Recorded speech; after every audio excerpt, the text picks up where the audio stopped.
Vamos lá, meus amigos, boa tarde, dando continuidade aqui à maratona do TRT Pernambuco. Um prazer estar aqui com vocês. Meu nome é Bruno Klippel, para quem ainda não me conhece, e teremos aqui 1 hora de processo do trabalho. Estou falando direto de Vitória, no Espírito Santo, dos estúdios aqui de Vitória. Um prazer falar com todos vocês. Vamos ver aí o feedback para ver se está todo mundo me ouvindo perfeitamente para a gente começar aqui essa nossa maratona. Um primeiro aquecimento, digamos assim, para o TRT Paraná. Nós teremos muita coisa aí, com certeza, ao longo dos próximos meses. Teremos aqui, ao longo dos próximos meses, muito estudo. Daqui a pouco vem o nosso querido edital. Então é bom a gente ir aquecendo realmente e já estudando. Eu sei que tem muita gente que já está estudando há muito tempo. Aí tivemos uma pequena parada dos editais, mas a tendência é que agora em 2019 eles voltem. Ok, meus amigos? Um abraço aí para Divinópolis, um abraço aí para os capixabas que eventualmente estejam nos assistindo, um abraço para todo mundo. Estamos quase no final da maratona, depois vem o professor Torques, Ricardo Torques, vem depois para fechar, para finalizar essa nossa transmissão. Eu separei alguns tópicos aqui que são os mais cobrados, aqueles que principalmente nós vimos mais nas provas de 2018, nos TRTs de 2018, a exemplo do TRT de Pernambuco, Rio de Janeiro, São Paulo, Campinas.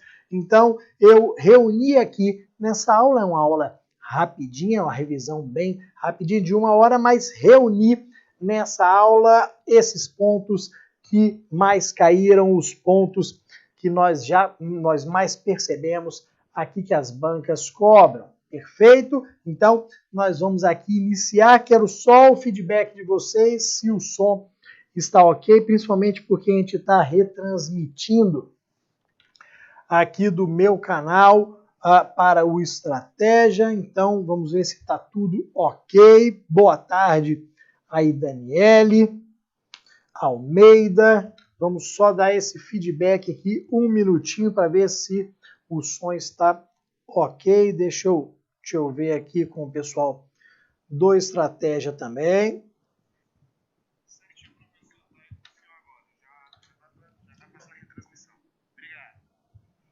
Beleza, então, ó, som ok, tudo na paz. Vamos lá iniciar. Boa aula para vocês, boa maratona TRT Paraná. Primeiro nós vamos aqui, vou passar para vocês as minhas redes sociais, Instagram, @prof. Bruno Klippel, o meu site, brunoklippel.com.br, e aí, sem mais delongas, vamos aqui iniciar a nossa maratona TRT Paraná. Primeiro ponto que eu trago para vocês aqui, porque é sempre cobrado nas provas, é princípios. Então, o que eu fiz? Eu basicamente destaquei um ponto de cada um daqueles assuntos mais cobrados pelas bancas. E princípio sempre vem, tivemos alteração com a reforma trabalhista. Então, o princípio que eu destaquei para nós conversarmos hoje é o princípio da conciliação. Então, quero lembrar com vocês alguns pontos aqui do princípio da conciliação que nós encontramos aqui nas provas de concurso, encontramos nas provas de 2018, princípio da conciliação, 3 pontos principais, um deles relacionados à reforma trabalhista. Então, nós temos que lembrar no processo do trabalho, primeiro, em relação aos nossos momentos obrigatórios, até para nós lembrarmos do procedimento como um todo. Nós temos 2 momentos de tentativa obrigatória de acordo. E como eu sempre gosto de fazer, eu estou frisando aqui os artigos, as súmulas e as OJs relacionadas a esses temas, porque são aqueles dispositivos que vocês devem conhecer, devem ler e devem memorizar. Então, os dois primeiros relacionados ao nosso princípio da conciliação seriam os artigos 846 e 850, os nossos momentos obrigatórios. Nós sabemos que no início da audiência, o juiz deve tentar o acordo. Logo no início da audiência, o juiz pergunta se há ou não acordo. E ao final, depois das razões finais, ao final da audiência, após as razões finais, nova tentativa de conciliação. Nós temos que lembrar, e eu destaquei aqui, que são momentos obrigatórios. O juiz obrigatoriamente tem que tentar o acordo. Mas olha uma pegadinha que existe e que as bancas exploram bastante. A tentativa é obrigatória. Então vem o juiz, porque é obrigado, pergunta se tem o acordo, as partes dizem tem sim, o acordo é assim, assim, assado. O juiz era obrigado a tentar o acordo, mas será que ele é obrigado a homologar, a aceitar aquele acordo que foi feito pelas partes? Aí não, aqui é uma grande pegadinha. Vejam, e você não pode confundir, que ele é obrigado a tentar o acordo, mas ele não é obrigado a aceitar o acordo oferecido pelas partes, feito pelas partes. O juiz ele não é obrigado a homologar o acordo. Isso chove em prova. E aquilo que chove em prova, claro que pode cair no seu TRT do Paraná. Então percebam o seguinte, que eu tenho aqui uma súmula 418 que fala da homologação do acordo sendo explícita acerca da não obrigatoriedade. O juiz não está obrigado a homologar o acordo. A homologação deste acordo não é obrigatória. O juiz pode simplesmente dizer o seguinte: este acordo eu não aceito. Este acordo, para mim, não vale, não homologo, toca o barco, vamos ali continuar com os atos processuais. Vamos instruir, vamos julgar, ok? Então, a súmula importante para você, 418. Agora, o tema mais importante, mais atual, relacionado aqui ao nosso princípio da conciliação é o acordo extrajudicial. Artigo 855B da CLT, o acordo extrajudicial. Por quê? Porque foi incluído pela reforma trabalhista. A gente sabe que a reforma trabalhista entrou em vigor no dia 11/11/2017 e que nos concursos de 2018 ela foi cobrada mais do que tudo. Todas as provas nós tivemos ali algum tema da reforma trabalhista. Então é óbvio que isso daqui pode cair na sua prova. Já caiu aqui nas provas posteriores à reforma trabalhista. Então, artigo 855B da CLT. O juiz agora tem agora competência para homologar o acordo extrajudicial. Nós vamos fazer um acordo lá na empresa e vamos levar a homologação. Vamos aqui requerer a homologação. A homologação é a aceitação. Então, juiz, já fizemos o acordo, este é o acordo, aceite, homologue, o mesmo para que ele produza efeitos, para que ele tenha força de coisa julgada, de uma decisão definitiva. O que nós temos que lembrar aqui, porque é importante e está relacionado a um outro princípio e é um tema que já foi cobrado nas provas. Vejam que neste procedimento, vou anotar, não há jus postulandi. Não se aplica o jus postulante neste procedimento, ou seja, tem que ter advogado. Tem que ter advogado, a parte tem que estar representada por advogado. E qual que é o grande detalhe que você tem que lembrar? Não pode ser o mesmo advogado para as duas partes. Não pode ser um advogado comum.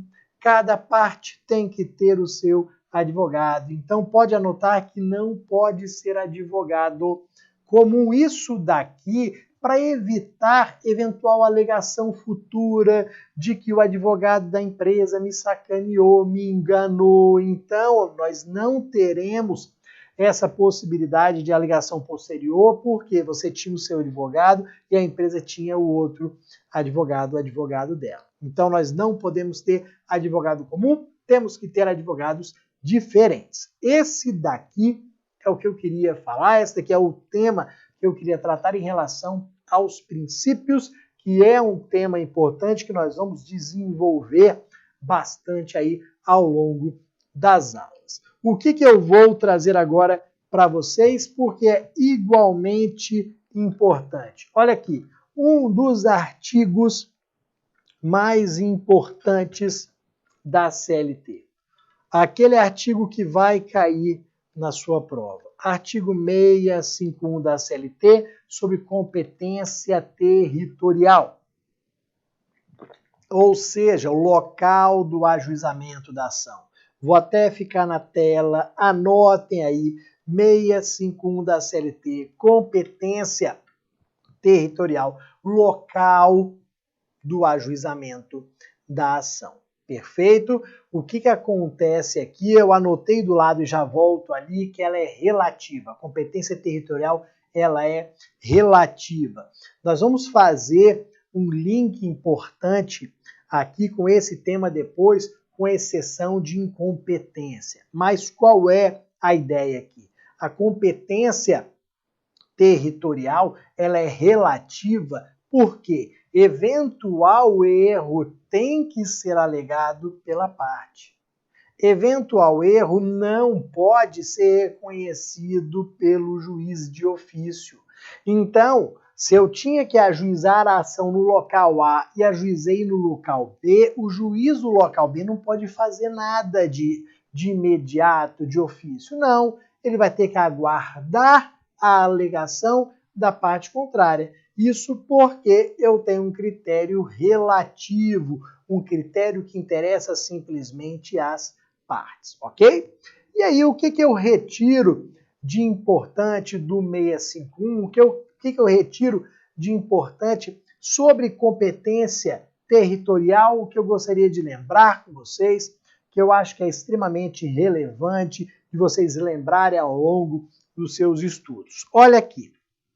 O primeiro ponto, já adiantei um pouquinho para vocês, súmula 33 do STJ, que diz que o juiz não pode reconhecer de ofício um eventual erro, um eventual equívoco em relação a este tema. Tranquilo?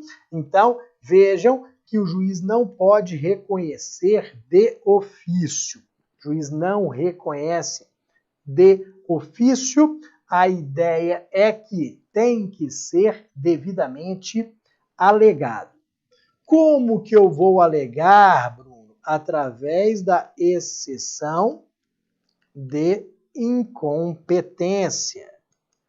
Então, vou alegar através da exceção de incompetência, que nós vamos ver daqui a pouquinho, consta no artigo 800 da CLT, foi alterado pela reforma trabalhista, por isso que nós temos que tomar o devido cuidado.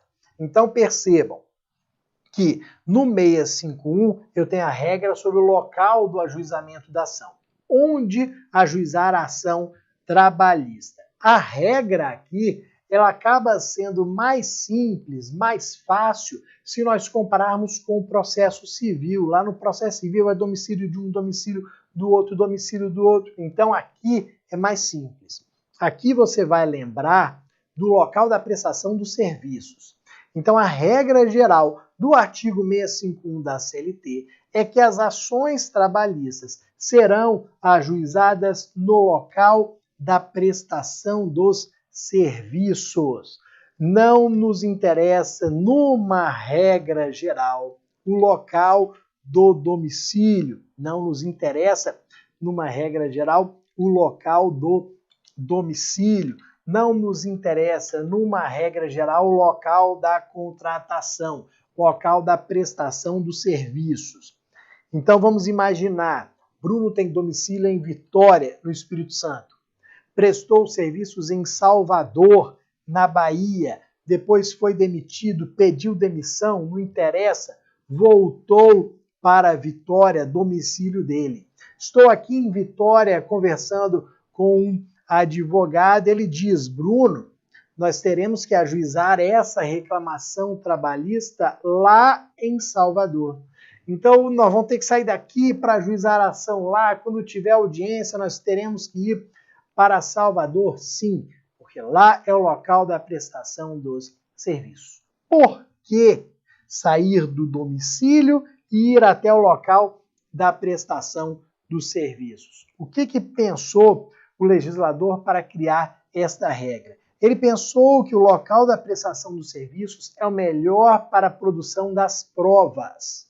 Então, estamos pensando em produção das provas, algo mais do que indispensável para a gente. Então, vejam, lá no local da prestação de serviços, provavelmente estão as testemunhas, provavelmente estão os documentos. O local de trabalho está lá se ele tiver que ser periciado.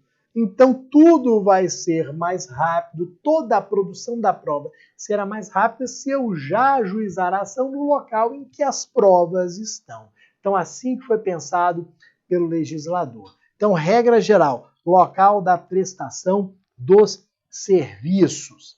Depois, vamos fazer isso aqui, local da contratação, regra geral não. Domicílio atual, não. Vocês, quando estiverem fazendo as questões de concurso, vocês vão ver que muitas vezes as bancas começam assim, que fulano tem domicílio na cidade tal, que foi contratado na cidade tal. Você pode saber que a questão é sobre competência territorial, que eles querem saber o local do ajuizamento.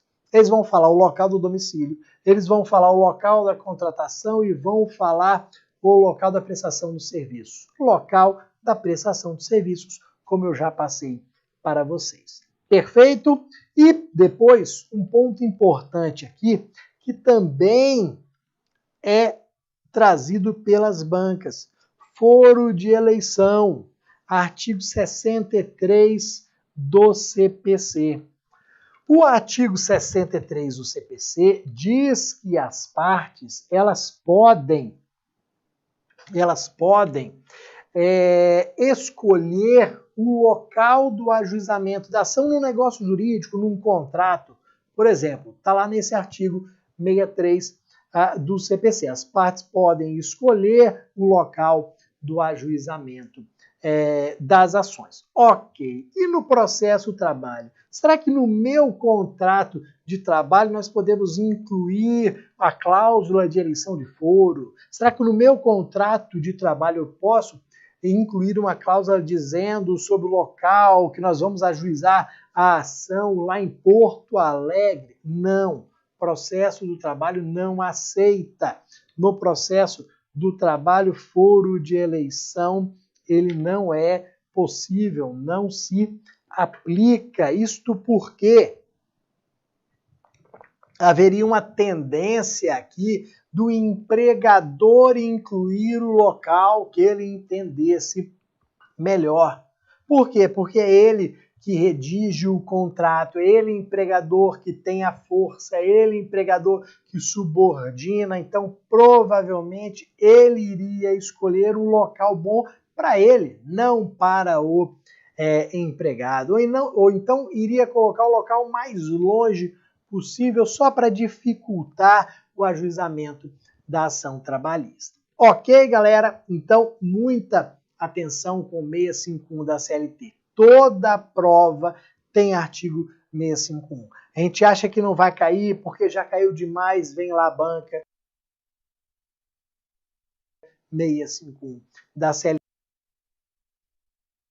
É realmente um tema recorrente, um tema importante para a gente. E aí, na sequência dos temas, nós vamos para as custas processuais. Vamos falar sobre custas processuais, principalmente porque nós tivemos aqui também a alteração pela reforma trabalhista. Ó, só para vocês terem uma ideia, aqui, ó, eu tenho reforma trabalhista. Aqui eu tenho reforma trabalhista. Então, muito importante tratarmos de custas processuais. E o primeiro ponto que eu destaco para vocês é o momento de pagamento das custas processuais. Parágrafo 1º do artigo 789 da CLT.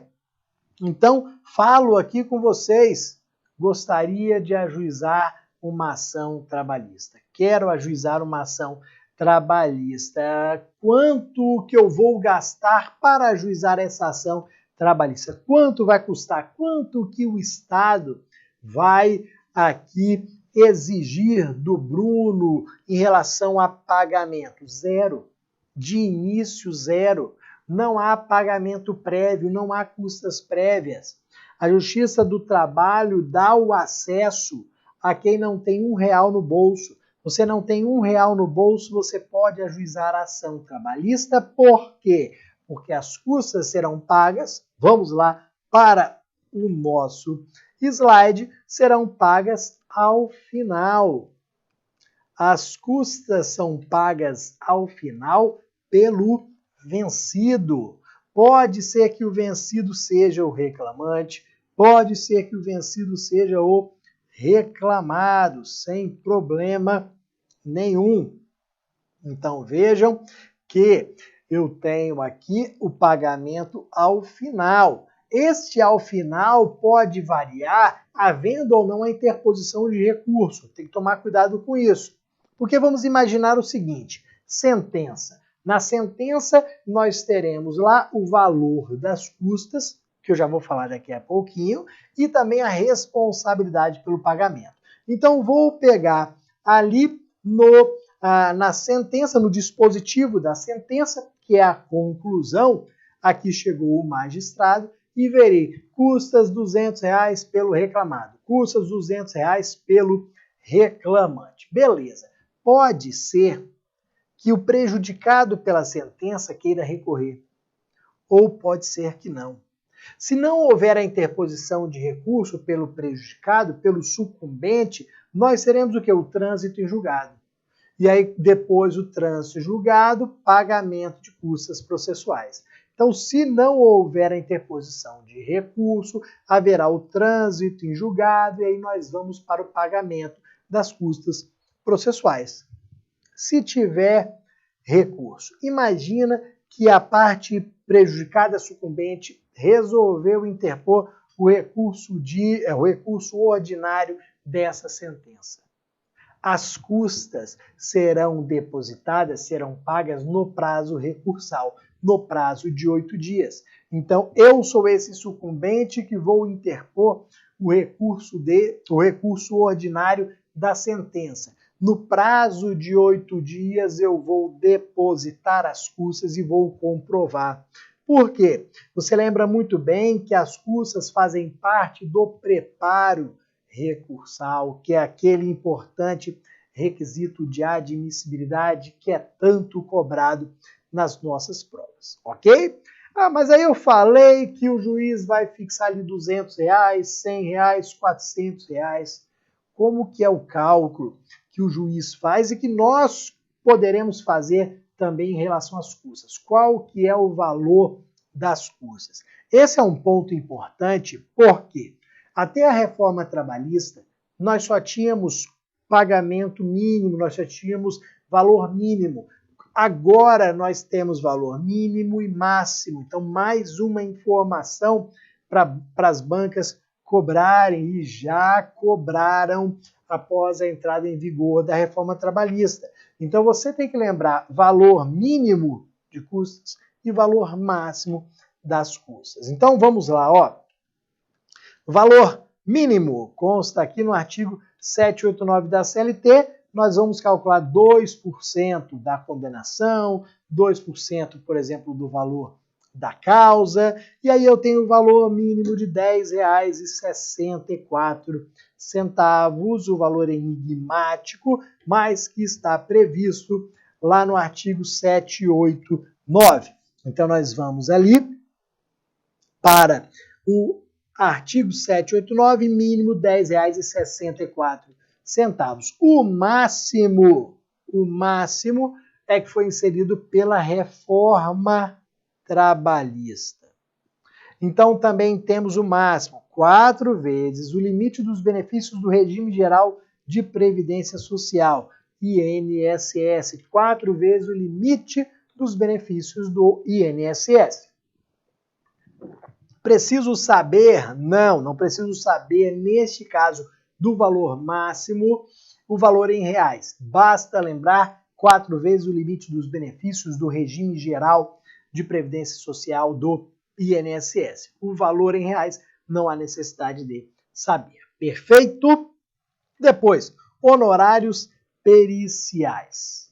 Eu estou requerendo, vamos imaginar, pessoal, que eu esteja requerendo a condenação da empresa ao pagamento de adicional de insalubridade.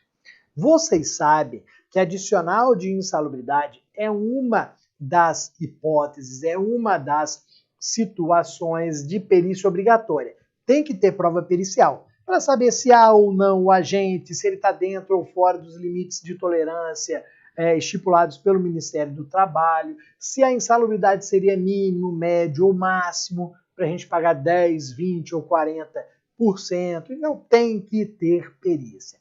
Tá, o perito vai trabalhar e não vai trabalhar de graça. Então a perícia vai custar uma quantia, vai custar R$1.000.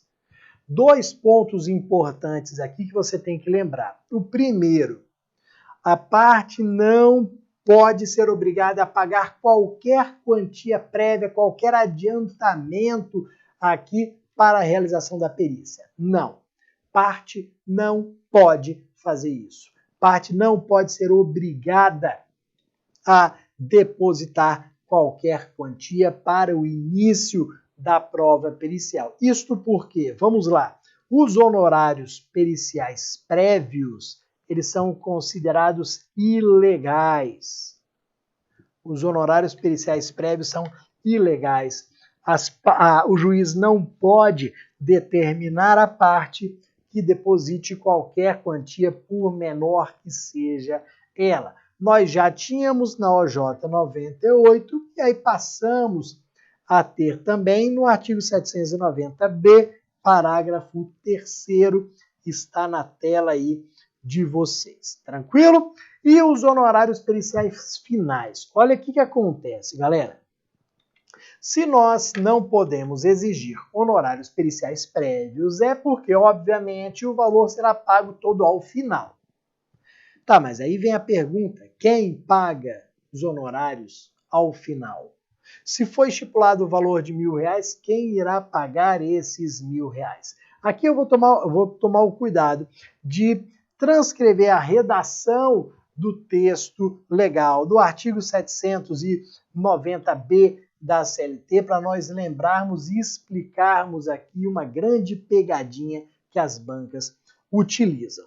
Então vejam, quem pagará, quem arcará, será o sucumbente na pretensão objeto da perícia. Então, isso que diz o artigo 790b da CLT. Aquele que for sucumbente na pretensão objeto da perícia. O que significa ser sucumbente na pretensão objeto da perícia? Aqui eu gosto de falar da forma mais simples possível, como sempre. É aquele que perdeu o pedido relacionado à perícia. Você vai olhar o pedido relacionado à perícia e vai ver quem perdeu, se foi reclamante ou se foi reclamado. Então, qual é aqui o seu pedido relacionado à perícia? Adicional de insalubridade. Condenação ao pagamento de adicional de insalubridade. Esse daqui é o seu pedido. Vamos ver quem perdeu. Ó, a empresa perdeu, foi condenada a pagar o adicional de insalubridade. Então, ela também vai pagar os honorários periciais. Ih, rapaz, foi o reclamante que perdeu. O juiz julgou improcedente, disse que ele não tinha direito a receber o adicional de insalubridade. Então, o reclamante vai pagar os honorários periciais. Então, eu olho o pedido. Aquele pedido que foi formulado e quem foi vitorioso nele. A grande pegadinha que se coloca nas provas, eles jogam o laudo pericial. O laudo pericial foi desfavorável a fulano, a Beltrano. Não quero saber se o laudo pericial foi favorável ou desfavorável. Quero saber do julgamento, da decisão. Mesmo porque o juiz não é obrigado a seguir o laudo pericial. Você sabe disso. O laudo pericial pode trazer ali uma conclusão e o juiz julgar diferente. Ele pode dizer que existe a insalubridade, o juiz fala que não existe na minha visão pelos motivos A, B e C, fundamentando ali a sua decisão. Então, muito cuidado com esta pegadinha aqui. E aí, esses são os pontos sobre custas mais importantes aqui, mais importantes para a nossa prova. Então, vamos agora para capacidades. Temos alguns pontos importantes aqui sobre capacidade postulatória. Coloquei o artigo 791, súmula 425 do TST, porque ambos falam sobre jus postulandi. Ambos falam sobre jus postulandi. Vejam o seguinte, pessoal. O jus postulandi é a desnecessidade de advogado. Eu não preciso de advogado na Justiça do Trabalho. E aí você não pode cair numas pegadinhas que as bancas utilizam.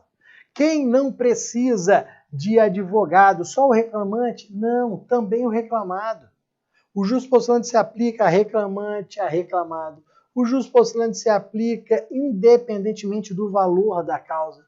Pode ser uma causa de R$1, de R$1.000, de R$1 milhão, o jus postulandi ele vai se aplicar. Ele não está relacionado ao valor da causa. Ele não está relacionado a quem é a parte ou quem são as partes. Perfeito?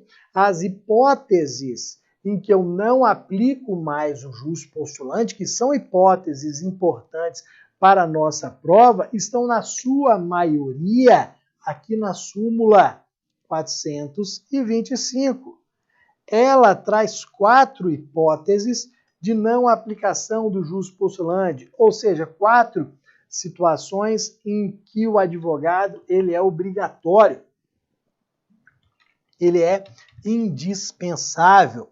Quais são essas 4 situações? Nós vamos colocar aqui o mandado de segurança, a ação rescisória, a ação cautelar e os recursos para o TST. Ficou apertadinho ali, mas nós vamos repetir.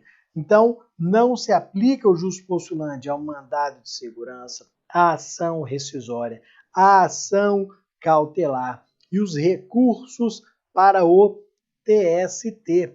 Tem mais uma situação que eu já falei anteriormente e você sabe e que foi incluído pela reforma trabalhista. Além dessas 4 situações, não mais se aplica o jus postulandi, não se aplica, né, o jus postulandi na homologação do acordo extrajudicial. Então, no acordo extrajudicial, não temos jus postulandi. Tem que ter advogado e na rescisória também, no mandado de segurança, na ação cautelar e nos recursos para o TST da mesma forma. Então, aspectos importantes para a gente aqui. Tá, Bruno, tudo bem, ao juspostulante, mas eu decidi contratar um advogado. Ao contratar o advogado, o que vai acontecer? O que provavelmente irá acontecer? Você vai assinar uma procuração para ele.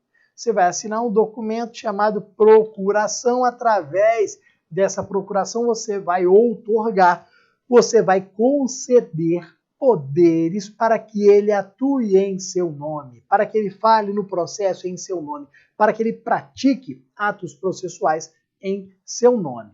Procuração. Só que no processo do trabalho, pode ser que você revire de cabo a rabo um determinado processo, os autos de um determinado processo, e não encontre nenhum documento escrito procuração. Rapaz, eu olhei esse processo de cabo a rabo, todas as páginas, 8 vezes, eu não achei a procuração. Tem algum vício nesse processo, então? Não. Sabe por quê? Porque além dessa procuração no papel, que a gente chama de expressa para facilitar, também se aplica ao processo do trabalho a procuração ou mandato tácito. Então também cabe no processo do trabalho, também é aceito no processo do trabalho mandato tácito ou apud acta no parágrafo 3º. E você vai lembrar aqui o seguinte, ó, você vai lembrar que este mandato tácito ou apud acta, ele está relacionado à audiência trabalhista.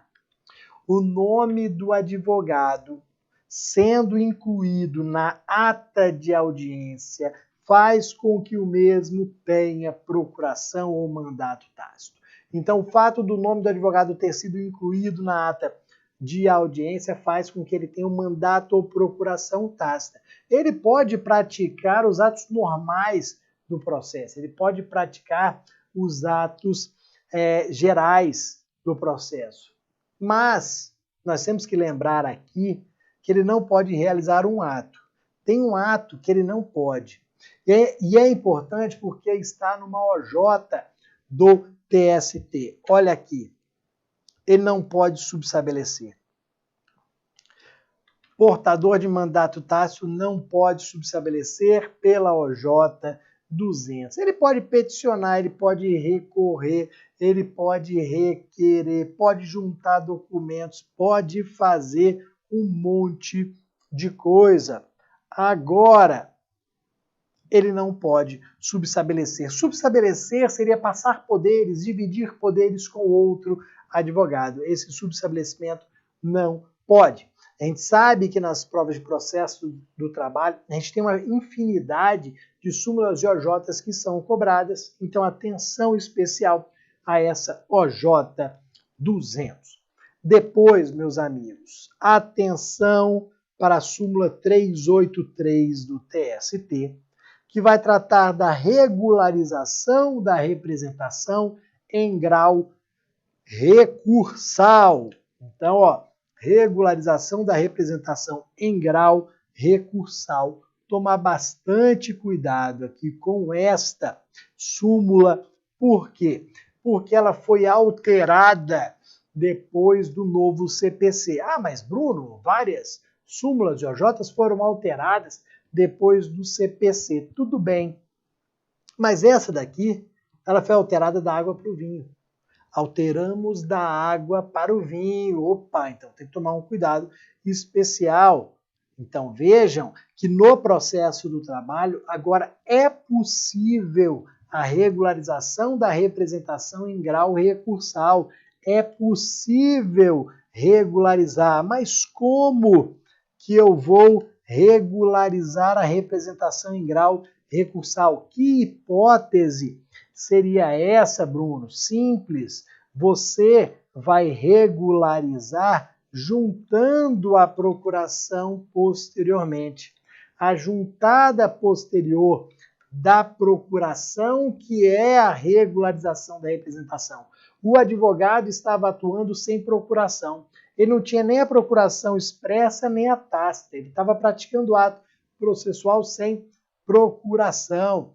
E aí, em casos urgentes, ele vai, por exemplo, recorrer e poder juntar posteriormente aquela procuração. Então, vou anotar aqui que essa juntada posterior ela é possível em situações urgentes. Hipóteses, situações urgentes, nós teremos a possibilidade dessa regularização. Na sequência, o que eu trouxe para vocês? Benefício da justiça gratuita. Por quê, Bruno? Porque foi alterado pela reforma trabalhista, porque isso já foi cobrado depois da reforma. Trouxe preposto aqui também, que já veio sendo cobrado nos concursos posteriores à reforma trabalhista. Então, é possível que caia na sua prova, que você encontre ali na sua prova uma questão dessa. E na hora, lembra de mim, por favor. Ó, benefício da justiça gratuita. Quem faz jus ao recebimento desse benefício? Quem faz jus, ó, quase me embolei, jus a benefício da justiça gratuita. Pessoal, aqueles que recebem até 40% do limite dos benefícios do regime geral de previdência social.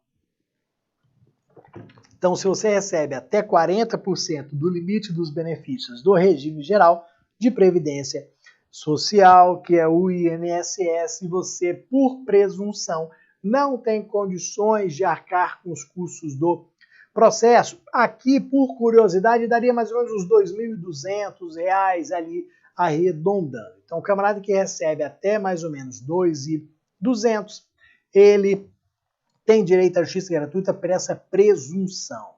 Porra, mas eu conheço o João. Tá, o que tem o João? O João ganha R$3.000. Passou ali dos 40%. Porra, mas o João ganha R$3.000, mas tem 8 filhos, é gente pra caramba, é boca pra caramba para se alimentar. Ele não tem condição financeira. Dá para conceder a ele a justiça gratuita? Dá sim. Vamos aqui, ó, o parágrafo 4º do mesmo artigo 790 lembra daqueles que recebem quantia superior. Aqueles que recebem quantia superior, eles devem demonstrar esta hipossuficiência. Demonstre a hipossuficiência, demonstre que você não tem condições de arcar com os custos do processo, mesmo recebendo quantia superior aos 40%. Só que aí, naturalmente, vem a pergunta: demonstrar como? Que documentos que eu devo trazer? Tem que trazer contra-cheque, isso, aquilo, outro, imposto de renda, pararará? Não há essa necessidade. A prova da hipossuficiência vai ser feita de uma forma muito simples. A súmula 463 do TST diz que a prova dessa hipossuficiência será feita por declaração da própria parte, da própria pessoa. Então, a súmula 463 vai falar aqui da declaração de hipossuficiência, a declaração de pobreza, como a gente costuma falar no dia a dia, declaração de pobreza. Vamos aqui juntar essa declaração de pobreza fazendo prova desse estado de miserabilidade. Perfeito, galera? Muito cuidado, principalmente com aqueles 40%, porque antes da reforma você tinha ali até 2 salários mínimos, o camarada que recebia até 2 salários mínimos. Nós não temos mais salário mínimo como padrão. Nós temos agora regime geral de previdência social, limite dos benefícios, e aqui 40% deste limite. Bruno, O que eu tenho que lembrar para a prova sobre preposto? Vamos lá, ó. O que eu tenho que lembrar sobre o nosso querido preposto? Que ele não precisa ser empregado. Não há mais necessidade dele ser empregado. Vejam que havia um entendimento contrário. Nós tínhamos o entendimento na súmula 377 do TST de que ele tinha que ser empregado, mas nós vamos descartar essa súmula 377. Vamos simplesmente esquecê-la, porque ele não precisa ser empregado. Nós temos aqui a seguinte ideia. O preposto, ele pode ser qualquer pessoa. É isso mesmo. O preposto pode ser qualquer pessoa que tenha conhecimento dos fatos.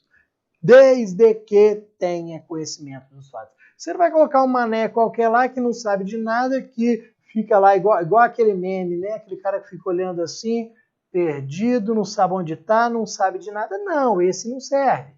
Tem que ser uma pessoa que tenha conhecimento dos fatos, porque ela vai narrar esses fatos em juízo.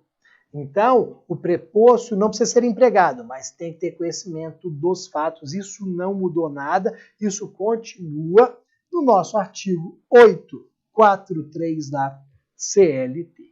E aí, na sequência, eu quero conversar com vocês sobre a exceção de incompetência. Como eu já havia me referido, este artigo 800 da CLT, ele foi alterado pela reforma trabalhista. E ele foi muito alterado pela reforma. Daí uma preocupação redobrada com ele. Ele trata da exceção de incompetência, que serve para alegar a incompetência territorial. Vamos alegar aqui a incompetência territorial. Então vamos voltar para aquela situação. O Bruno tinha que ajuizar a ação em Vitória, no Espírito Santo, local da prestação dos serviços. Só que ele ajuizou em Cachoeiro do Itapemirim, pertinho daqui, que é a terra do rei Roberto Carlos.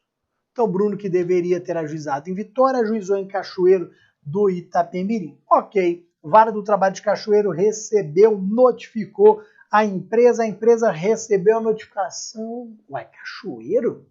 Fulano, a gente já teve alguém que prestou serviço em Cachoeiro? Não, teve não, Bruno. Uai, por que ajuizaram a ação lá? Abriu, uai, o Bruno? Uai, mas o Bruno trabalhou em Vitória? Trabalhou, então ajuizou lá, tá errado. O que é que a empresa reclamada vai fazer? Se quiser trazer o processo de Cachoeiro para cá, só se quiser, né? Mas se quiser trazer o processo de Cachoeiro para cá, a empresa irá apresentar a exceção de incompetência. Essa que é a ideia. Vai aqui apresentar a exceção de incompetência no prazo de 5 dias a contar do recebimento da notificação. Recebeu a notificação, prazo de 5 dias antes da audiência. Tem que tomar cuidado porque a vida toda, a exceção de incompetência, ela foi apresentada na audiência. Agora não, é antes da audiência. No prazo de 5 dias a contar do recebimento da notificação. Recebi a notificação hoje, então primeiro dia útil seguinte começa o prazo de 5 dias. Se você não apresentar a exceção de competência no prazo de 5 dias, vai haver a chamada prorrogação da competência. Ou seja, Cachoeiro, que não era competente, passou a ser. E ninguém mais tira o processo de lá. Isso que vai acontecer se você não apresentar a exceção no prazo de 5 dias. Prorrogação da competência. Cachoeiro, que era incompetente, passa a ser competente e ninguém mais tira o processo de lá, tá bom? Essa exceção, ela vai ser apresentada numa peça específica. Por isso que a lei diz, venham aqui, que é uma petição apartada, separada da contestação. Então nós temos aqui uma petição diferente, uma petição separada só para a exceção de incompetência. E a apresentação dela vai gerar a suspensão do processo e a não realização da audiência. A audiência que já estava marcada, ela vai ser desmarcada, ela não será realizada. Por quê? Por um momento, por um instante, nós vamos esquecer o processo principal. Esquece o processo principal, vamos focar aqui na exceção de incompetência. Esquece o resto e foca na exceção de incompetência. Vamos para o procedimento dela. Dentro do procedimento da exceção de incompetência, nós temos que garantir o contraditório. Como é que eu garanto o contraditório? Intimando a parte contrária para a manifestação. Então venha comigo aqui, nós teremos a manifestação do excepto em 5 dias.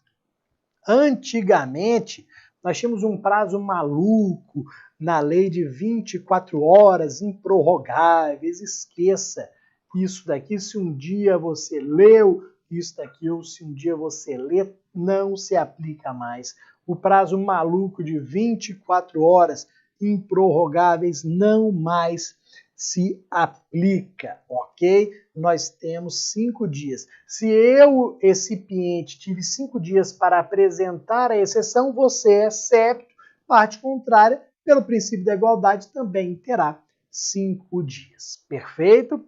E aí, voltando para a gente finalizar este tema, olha o que é interessante aqui. Garante-se a produção de provas no juízo afirmado como correto. Então, a empresa apresentou a exceção de incompetência, dizendo que Cachoeiro não é competente, porque o competente seria Vitória. A empresa tem direito a que a prova seja produzida em Vitória. Se ela está alegando que Vitória é competente, ela tem direito a ser ouvida em Vitória, tem direito que suas testemunhas sejam ouvidas em Vitória, porque para ela seria o correto, seria o local adequado. Então, a produção da prova do recipiente pode ser, é direito dele, pode ser realizada no juízo afirmado como correto, é um direito dele. E aí, depois da decisão, se é Cachoeiro ou se é Vitória, nós vamos designar novamente a audiência. Então, se chegar à conclusão que é Cachoeiro, marca a audiência de novo, vamos realizá-la em Cachoeiro. Se entender que é Vitória, manda o processo de Cachoeiro para a Vitória, vai ser distribuída para uma vara do trabalho de Vitória, que vai marcar a audiência. Perfeito, galera? Essas informações são muito relevantes, porque o artigo 800 vem caindo em prova desde que a reforma trabalhista entrou em vigor, desde o dia 11 de 11 de 2017. Então, muito cuidado com isso daqui. Preparo, chegamos na parte dos recursos. Recursos é sempre importante para a gente, e aqui nós temos a chamada teoria geral dos recursos. A teoria geral trata principalmente do juízo de admissibilidade. Então, a teoria geral trata principalmente do juízo de admissibilidade, que são os requisitos, que são os pressupostos que nós temos que demonstrar para que o recurso seja recebido, que o recurso seja admitido. Então, eu interpus um RO. Esse RO vai passar pelo crivo do Poder Judiciário, que vai analisar se ele está dentro do prazo, se os pagamentos foram feitos, se a parte podia recorrer, ou seja, se ele pode admitir ou não. Esses requisitos de admissibilidade também são chamados de pressupostos recursais. Pressupostos na ideia de requisitos. Então, pressupostos recursais ou requisitos de admissibilidade. O principal deles, o mais importante para a gente. Olha aqui, preparo. É o que mais dá problema no dia a dia, é o que mais tem súmula, OJ. Mas, Bruno, por que dá tanto problema assim no dia a dia? Porque o preparo está relacionado a pagamentos e onde tem dinheiro tem discussão judicial. O preparo é o pagamento que você faz para que o Poder Judiciário receba o seu recurso. E aí este preparo, ele pode consistir em duas parcelas. Então o preparo, vamos lá, pode consistir em custas mais depósito recursal. As custas que foram fixadas na sentença para o vencido e também depósito recursal, que vai ser feito apenas pelo empregador. Isso aqui é importante. O empregador é que vai realizar o depósito recursal. Vejam que o valor do depósito recursal é muito alto, dependendo do recurso, ultrapassa os R$9.000 e dependendo do recurso, ultrapassa os R$19.000. Tem recurso que, para ser interposto, o empregador tem que depositar R$19.000. Mas, Bruno, para onde que vai esse dinheiro? Para que serve esse depósito recursal? Simples. Esse depósito recursal, esses 9.000, esses R$19.000, vão garantir a futura execução, ou seja, eles serão utilizados para o pagamento da condenação. Você está depositando, mas este valor vai ser utilizado para pagamento da sua própria condenação. É como se fosse ali uma garantia, um adiantamento. Então eu tenho o depósito recursal como uma garantia para a futura execução por quantia certa. E só o empregador que realiza, ok? E o que eu tenho aqui de importante, de fundamental? OJ 140, alterado em 2017. Por quê? Por que eu tenho aqui esta OJ como tão importante? Ela é importante porque ela foi alterada da água para o vinho. Então, a pergunta que eu faço aqui em relação à complementação do valor é se é possível complementar o valor do preparo. Hoje, sim. Antigamente, não. Mudou da água para o vinho. Quando você ouvir falar em complementação do preparo, ou quando você ler que o preparo foi feito a menor, que a parte errou, depositou menos que deveria, pode ter certeza o seguinte, que é a OJ 140 e que ela diz que é sim possível a complementação. Pode sim complementar no prazo de 5 dias. O juiz tem que intimar a parte para essa complementação. E vejam a grande pegadinha ali. A complementação é tanto para custas quanto para depósito recursal, indistintamente. Não é só para um ou para outro, não, eles vão colocar isso na sua prova. É tanto para custas quanto para depósito recursal. Os dois podem ser complementados.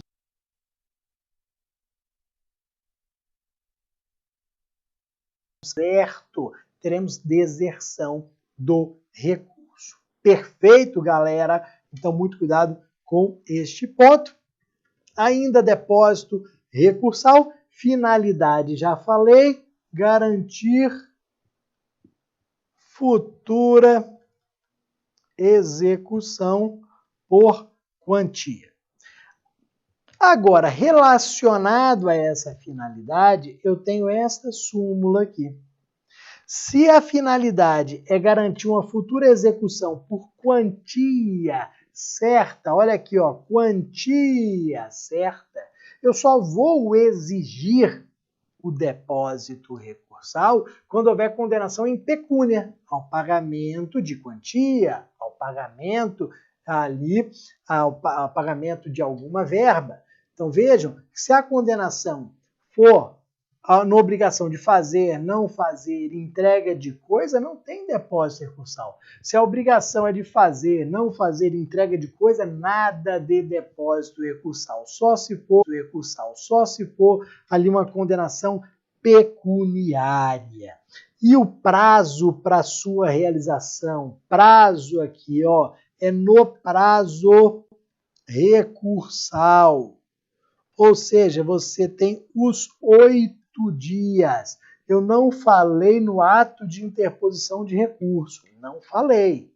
Não falei no ato de interposição de recurso. Eu falei de prazo recursal. Qual que é a diferença? Quando eu digo no prazo recursal os 8 dias, eu mantenho os 8 dias mesmo que eu interponha o recurso antes. Eu interpus o recurso, olha aqui, no terceiro dia. Terceiro dia, interpus o recurso. Tenho que comprovar o preparo no terceiro dia? Não. Não é no ato de interposição, é no prazo recursal. Eu continuo tendo até o 8º e último dia para comprová-lo. Ok, galera? Muito cuidado com esses detalhes aqui. E aí, trouxe para vocês agora um ponto importante sobre, na verdade, 2 pontos importantes sobre liquidação de sentença. 2 pontos importantes sobre liquidação de sentença. Uma súmula do STJ que a gente aplica no processo do trabalho e o parágrafo 2º do 879 que foi alterado pela reforma trabalhista, que sofreu 2 alterações pela reforma trabalhista e que já vem sendo cobrado pelas bancas. Primeiro ali, primeira súmula 344 do STJ, alteração na forma de liquidação. Qual que é a ideia aqui, pessoal? Vamos imaginar o seguinte: na sentença constou que a liquidação seria por arbitramento. Então o juiz na sentença foi lá e colocou: a liquidação será por arbitramento. Ponto. Beleza. Essa sentença transitou em julgado. Quando a sentença transita em julgado, ela se torna definitiva. Então, sentença transitou em julgado. Vamos iniciar a liquidação. Na hora que a gente inicia a liquidação, o juiz para e pensa: rapaz, dá para liquidar por cálculos. Vou determinar o início da liquidação por cálculos. Opa! Mas na sentença estava falando de arbitramento. Pode mudar? Podemos modificar a forma de liquidação? Sim, sem problema nenhum. A súmula diz que sim, não há ofensa à coisa julgada, porque essa questão acessória sobre a forma de liquidação não se torna definitiva, não transita em julgado. Então pode alterar tranquilamente. E aí foi lá o juiz e determinou o início da liquidação por cálculos. O que ele vai fazer? Ele vai intimar uma das partes para apresentar os cálculos. Essa parte vem, apresenta os seus cálculos. E aí, o que o juiz faz? Obrigatoriamente ouve a parte contrária em 8 dias. Obrigatoriamente ouve a parte contrária em 8 dias. A homologação tem que ter oitiva das partes. Intimação obrigatória das partes para manifestação. Antes não era. Essa daqui foi a primeira mudança da reforma trabalhista. Antes não era assim. O juiz podia intimar. Agora não. Tem que intimar. Deve intimar, intimação obrigatória. Uma segunda mudança em relação ao prazo que eu coloquei ali. Antes da reforma, a intimação era para manifestação em 10 dias. Agora não, 8 dias. Então, toma cuidado com isso daqui. O prazo também mudou. Eu falei para vocês que foram 2 mudanças. A primeira é a intimação obrigatória e a segunda é o prazo que foi reduzido de 10 para 8 dias. Só que olha o que acontece. Essa redução para 8 dias é só para as partes. Para a União, continua 10 dias. A União será intimada obrigatoriamente para apresentar manifestação em 10 dias, de acordo com o parágrafo 3º. O que a União tem a ver com isso? Por que a União tem que ser intimada? A União tem que ser intimada porque podemos ter crédito previdenciário incidente ali em relação às verbas. Posso ter INSS que incida sobre aquelas verbas. Perfeito, galera? Vamos agora para mais um pontos, já quase finalizando esta nossa exposição. Nós vamos aqui para os últimos 2 pontos. Vamos falar de processo de execução, embargos à execução. Outro artigo que chove em prova. Artigo 884 da CLT, nós temos aqui uma defesa do executado. Eu tenho uma defesa do executado, chamada de embargos à execução. Então, é o momento que nós temos aqui como o momento em que o executado vai poder alegar eventuais erros, eventuais vícios no processo de execução. Então, após a garantia do juízo, após a penhora, o executado vai poder alegar, através dos embargos à execução, eventuais vícios no processo. No artigo 884 da CLT, a gente percebe que o prazo para esta apresentação de embargos à execução, olha aqui, é o prazo de 5 dias. 5 dias a contar da garantia do juízo. Tem que tomar muito cuidado com o seguinte: tem muita gente que no dia da prova está cansado, estressado, acaba confundindo e achando que embargos à execução seria um recurso. Aí mete lá 8 dias. Não. Embargos à execução é uma defesa no processo de execução, não é recursos. Por isso que ele tem o prazo de 5 dias e não 8 dias, que é a nossa regra geral lá dos recursos, ok? Então, em 5 dias, o executado, após a garantia dos juízos, que se dá lá por penhora, por exemplo, ou nomeação de bens, a penhora, ele apresenta estes embargos para alegar vícios que estão no parágrafo 1º do artigo 884. Então, ele pode alegar que já houve o cumprimento da decisão, do acordo, que houve quitação ou prescrição da dívida. São temas que constam ali no parágrafo 1º, que são bem comuns nas nossas provas. E já que ele alegou, já que ele trouxe diversos fatos, nós temos que pensar em provas.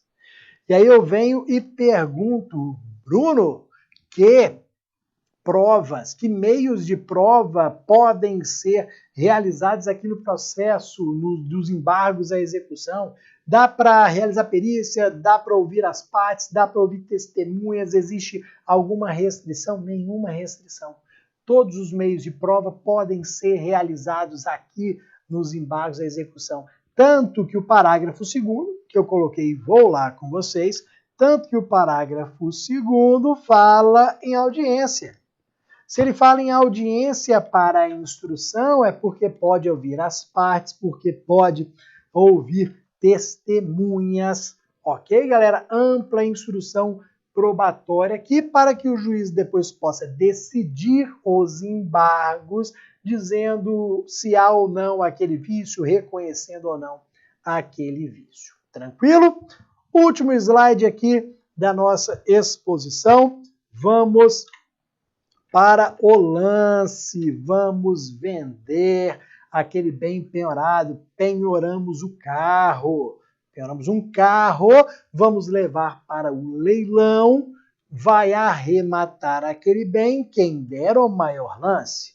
Então, lá no leilão basta lembrar de novela, que sempre tem aquele leilão chique de obra de arte, todo mundo bonitinho, terno, gravata, vestido bonito, que só fica assim, tá, dá-lhe. Então, 100 para madame, 110, 120, pá, vendido, leva quem dá o maior lance. E o menor lance? Existe alguma limitação? Eu posso dar um lance pequenininho ali, porque eu sou miserável pra caramba. Eu posso? Não. Por quê? Olha aqui. Não se admite lance vil. O lance vil é o lance muito baixo da avaliação do que vale o bem. Então, não se admite o preço vil. Tá, mas como que eu vou saber se o lance é vil ou não? o bem está lá avaliado e foi para o leilão por R$ 30.000. Como é que eu vou saber o que é baixo ou não? O novo CPC traz a regra. Então, primeiro, olha aqui, você vai perceber se o juiz fixou um valor. O juiz pode ter fixado o valor mínimo. Então, se ele fixou o valor mínimo, você está atrelado a ele. O valor da avaliação é 30 mil, o juiz fixou o lance mínimo de 20. Então, por menos de 20, não vende. De 20 para cima. Pode até ser vendido pelo valor abaixo da avaliação de 30, tá? Mas não pode, neste meu exemplo, ser vendido abaixo de 20, porque foi o valor fixado pelo juiz como o mínimo. Abaixo disso seria vil.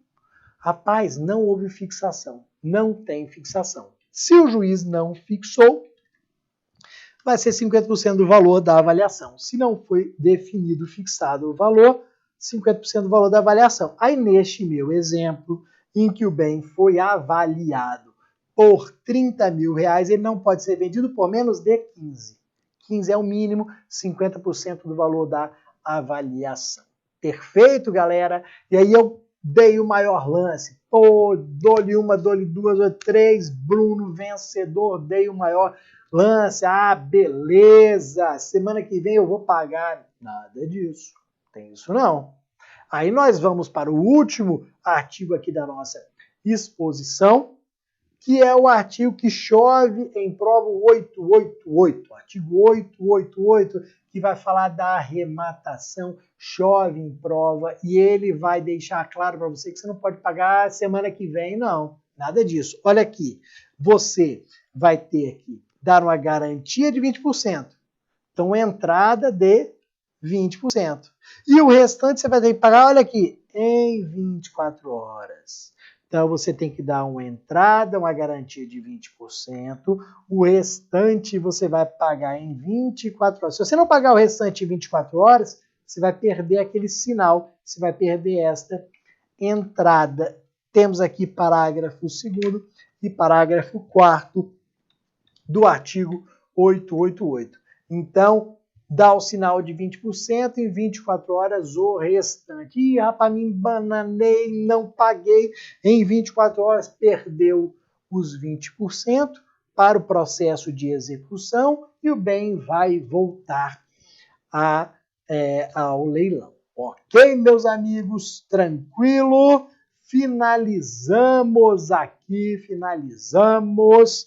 Passei 10 minutinhos só da minha hora. Professor Ricardo Torques, o melhor professor de processo civil e de pessoas com deficiências. Desculpa aí os 10 minutinhos, mas está valendo. Muito obrigado, galera. O recado final aí, obrigado. Ótimo final de semana para vocês. Segunda-feira temos aqui 14 horas, segunda-feira, no YouTube do Estratégia, o início do curso extensivo. Então, você quer estudar processo do trabalho, segunda-feira começa, é a primeira aula. Então, oportunidade para você pegar do zero aí, estudando 14 horas ao vivo aqui no YouTube do Estratégia. Tá bom, meus amigos?